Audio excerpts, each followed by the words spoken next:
Excuse me. I am getting ready to work on a Husqvarna chainsaw here. I was not using this thing. I bought this thing used at an auction and it worked good for a while, but then my brother borrowed it, and for some reason the thing quit working on him. He said it would speed up and just lost power and just didn't want to run right. I'm suspecting that it melted a piston. However, I don't know that for sure. So we're going to tear into this thing. I want to kind of just show you how I go about repairing two-cycle motors. I don't have my compression gauge here to really do things the right way, the way I'd really like to do it. What I'd really like to do is check the compression on it first, and that's really the way you should do it. But that's at the other shop, and I don't really want to wait that long to check this thing out. There's another way you can check it out just to see if it is the piston, and I'll show you how to do that. So first thing we're going to do, we're going to start tearing this thing apart. So we're going to start by taking this blade and chain, the guard off here. So we need to get to these bolts, and I want to pull that exhaust off of there, and when we pull that exhaust off of there, we should be able to look in through there and see how our piston looks.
Okay, so right away I can tell that this thing has got an issue, and it is not going to run with the way it is. It will need to be rebuilt.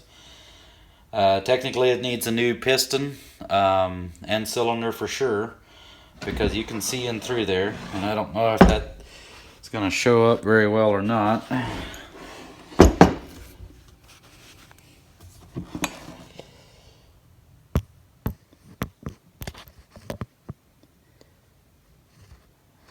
trying to get it to focus. Really need a flashlight, but there's a big scratch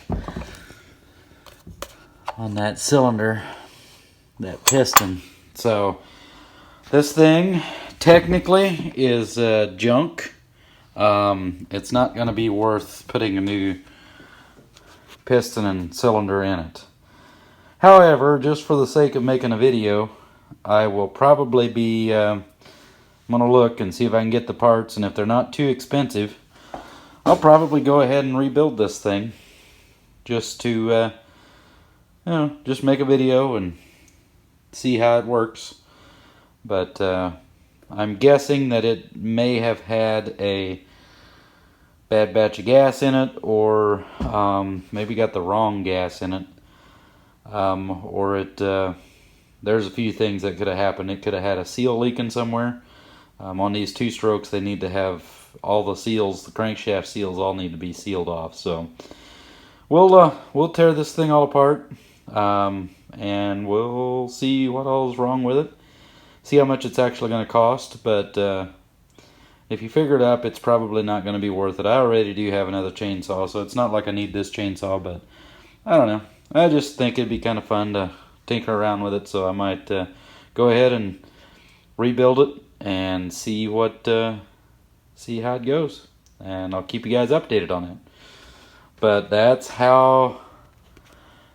somewhat how I do that. Normally I say, like I say, normally I would use a compression gauge and check the compression before I take all that off, but I don't have a compression gauge here, and it didn't take that long to take that exhaust off of there, so just an easy way to tell that away as well. So hope you enjoyed the video, and stay tuned for next one. Thank you. God bless.